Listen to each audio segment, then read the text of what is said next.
Hey guys, this is Tyler here from Estonia, and I'm going to explain to everyone why the PUA movement, pickup artist movement, has largely died down within the millennial or Generation Y category, and what were some of the factors that caused this. Firstly, I've explained the PUA pickup artists. These are essentially guys, they try and meet typically younger ladies on the street. They try to entice them enough to go on a date and then perhaps try to get some action in the bedroom. That's essentially it. There are some who do try to pursue long-term relationships and marriages, and also it's very big. International PUA is also very big here. So this is kind of just the short breakdown of PUA. This has existed now for quite some time. I mean, I've explained in previous videos, we saw the guys like Roosh and Strauss and Richard from Street Attraction, among other guys. There are many others out there who started doing this like in the late 90s, and it really got big like in the first part of the 2000s. And then at some point it actually started to hit its peak and go down. I think the first major hit to the PUA movement was the dating apps. Dating apps had a pretty massive effect on decline of PUA, and as dating apps started becoming more popular, like Tinder and Baidu, this really started making a deep impact on the PUAs, and it also just made it less popular. As with most other online-based applications, most people, of course, would rather just sit in their warm house or cool house in the summer and just use a mobile app rather than have to be on the streets and putting in the work, so to speak. And this is what we saw with dating apps. And in the early period, dating apps actually were very effective. Many people, younger people here may not realize this, but they used to work remarkably well. I mean, from one country to the next, they started hitting a high point and then decline until before they became super saturated. There was actually a really good period to use dating apps, and they did work for a number of people, and then they started to decline, and that's obviously not what we see. The decline of these dating apps. Dating apps started becoming much more popular, and I think the real game changer here with dating apps was that they were ultimately more designed from the perspective, I think, younger women. And that was actually the big thing that I think caused a massive wave of young ladies to go onto these dating apps and sign up. There were millions of accounts created within a few years, and that's where I think what greatly benefited these companies was the fact that once they had them, it was no problem getting the guys to get on these apps, because that was definitely the more challenging demographic. And I spoke about this before. There's a lot of behavioral psychology and science behind how dating apps are created, and when you understand that the biggest objective is to have people returning, this is how application development works, you'll understand why they often are so ineffective.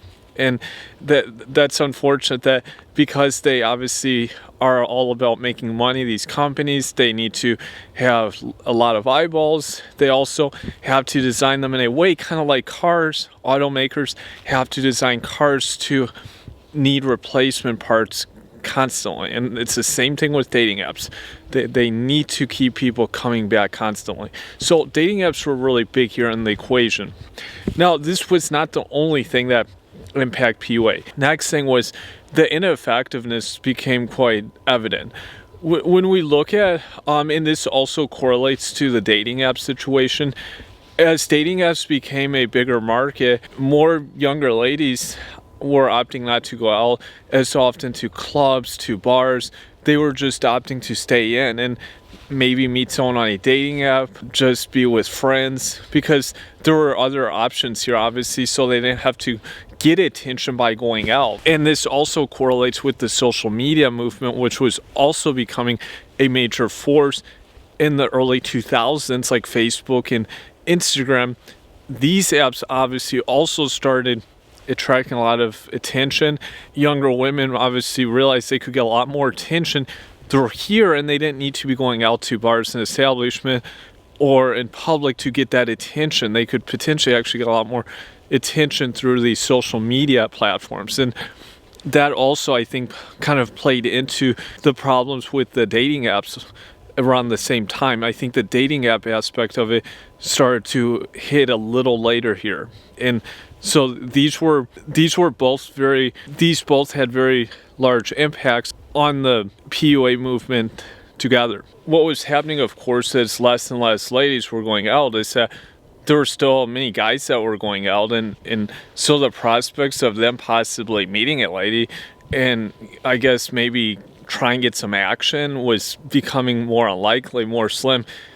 Larger or smaller percentage of ladies to hit up in bars and clubs and whatnot. And so this had a big impact, because even though I believe day game is much more effective than night game, many guys still prefer being a night game. They still would rather have some drinks in them and be, I guess, in a room that's darkly lit where the person can't totally see them, and there's a higher sense of mysteriousness here. And this, obviously, it was certainly the case, because I still tell guys this today, that if you want to do game, do day game. If your results with day game are typically going to be much higher in most countries. The night game, as it's often more popular than day game, was producing much lower results than it had like 5 or 10 years ago, because less ladies were out, the racial breakdowns were much worse for the guys, and also it was, I think, more often there were like older ladies, like MILFs, that were actually becoming more of the common option for guys that were going out. So if you were one of the MILF lovers, it was a great time. But if you wanted some younger gals, it was a horrible time often. That started to have a large impact on the society. Now, another thing is that when we look at the transition generation-wise, during the first part of the PUA movement, many of these guys were catering more towards later generation X guys, whereas as time went on, it was being more catered toward millennials. And understand that a lot of the generation X guys had been in long-term relationships or were married or in some kind of relationship, even when PUA was first starting, like in the late 90s, early 2000s. As time went on, the ratio of guys that were single and that were likely much more desperate was increasing very rapidly. This huge increase in just the thirst of guys started resulting in many more guys doing approaches, hitting up girls to go out with, and just really putting themselves out there, trying to get the attention of these gals, and it started oversaturating the market essentially. And as the market became more saturated, average guy had a much slimmer chance of success with this method, because many younger women were well aware of this PUA stuff and it wasn't anything new to them. And they had the average gal, like in the early 2000s, was hit up a lot more than, say, the average one in the 90s. As we know, as the attention goes up and up, this often causes most women to value themselves much higher than they would if the attention was quite low. And this is, of course, one of the biggest reasons why PUA was becoming more and more ineffective. Then we had movements like the Me Too and these other girl power type of movements that were also really having an impact on the minds of many guys. They didn't want to be incarcerated. They don't want to be going into court system, losing their job, being kicked out of school for these types of situations. And trust me, this situation could happen with anyone.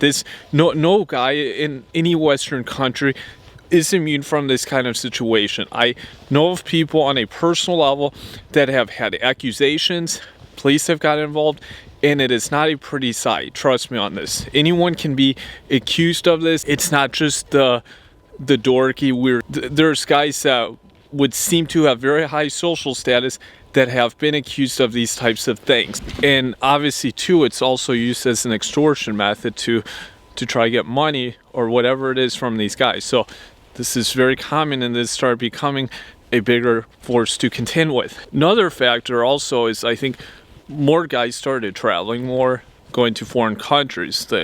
Obviously travel was becoming more and more accessible. You could travel somewhere, and some of the markets were very open. There was fantastic opportunities to meet younger women in these markets, and perhaps it was easier, it would take quicker, and there was just more abundance in these markets. In some of these countries, Russia for example, they were much less exposed to foreign people, weren't used to having many foreigners in their country, and it presented a lot of opportunities even for the average guy. Southeast Asia obviously became a huge mecca for foreign travelers that were seeking this kind of stuff. It became huge, obviously, in countries like Thailand and Philippines. This obviously was another big force here. Many guys also, I think, saw it as kind of a diminishing return situation. They just, as guys were getting older, they were just wondering what the point of putting all this energy into something like pickup was, especially as the returns became lower and lower, and just simply lost interest. Like many areas of life, often people lose interest and they move on to other things. And I think also there was another segment that did want to get married, find an actual legit relationship, and some did. But often these relationships or marriages even would then break apart within a few years, unfortunately. And this was probably due to the fact that these couples didn't have real mutual interest. These couples, obviously, they did not have the same mutual interests. They didn't share much in common. It was very superficial, these relationships and even marriages. I know of cases where there would be even kids in the picture, and the marriages would be over within a few years. And sometimes too, I think what would also start happening is that there was more understanding that a lot of this was kind of a facade on both ends, especially the guy was kind of putting on a facade. It wasn't often genuinely them. And yes, there were exceptions. I mean, some guys were the real deal. They were legit. What they portrayed is what they wore. But it was very superficial, very surface level. This started to become more apparent for guys, and I think realized that this didn't really go to the core. There was something that was just missing here, and this didn't seem like a viable means for a guy to meet someone in many cases that really shared a lot in common with them. Not in common in the sense of like hobbies and activities. I mean like internal traits and things that people would have valued many decades ago. These were often out of the picture, and this started just becoming more apparent that there were famous interviews by former pickup artists, and this is something that many of them had also pointed out, that it was very superficial, and there were often things that were just missing that wouldn't create deep and real relationships among the two genders, and this was just obviously more of a problem. I also think that in some cases for guys, from the guy's perspective, the average beauty of the women was kind of deteriorating, and this actually was probably also playing a big role, because for the guy, to find a large assortment of very attractive young women was becoming much more difficult than it was, say, even 10 or 15 years before. So they knew that when they did have these encounters or situations, it was very unlikely that the person was firstly going to be single, or secondly that they would be interested in them. And as this became more and more of an issue, more millennial guys obviously just started opting out and realizing this was kind of a futile activity. And I also believe too that this is more of the latter end of the millennial generation. Some guys, I think, were starting to shift their focus to more long-term possibilities and completely changing their lifestyles.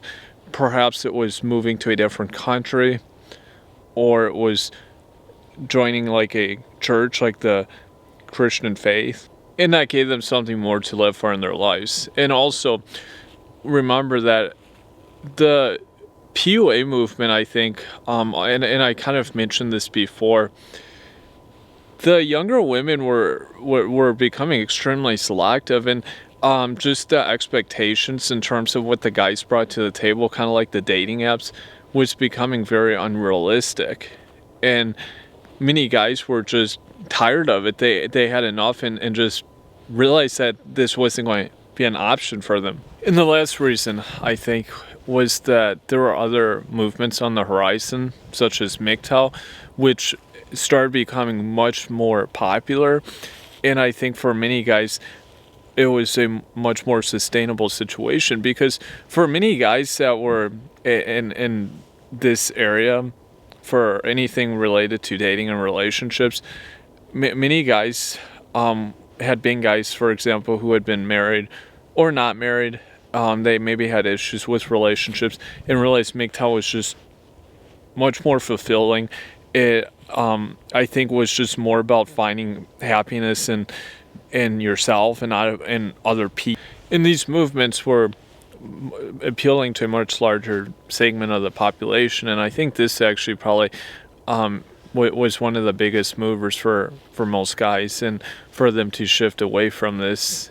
And in the next coming years, it'll be interesting to see if things go back to how they were, or how the relationships scene is, if pickup becomes big again. I personally have my doubts, especially with all the current chaos going on in the world. It seems unlikely, and also the economics seems like more of a problem. And this is also, I think, another situation, is that economics for an average guy, say like 10 or 15 years ago, was better, honestly, in bigger cities in the US. Whereas now, I think, because of the widening gap between the wealthy and the lower classes, just the prospects of constant dating is not attainable for many younger guys out there. They can't afford it. It's too expensive. Or maybe they can afford it, but it's a good chunk of money for them to justify. And the returns seem very, very slim. And this is just where we're at, I think, in society. If the economy continues to plummet like it's been, it could be a very interesting situation, and in 10 years we could see perhaps a situation that would have been like decades ago, and maybe this would be good for the whole relationship scene in general. But only time will tell on this, and I look forward to your feedback below.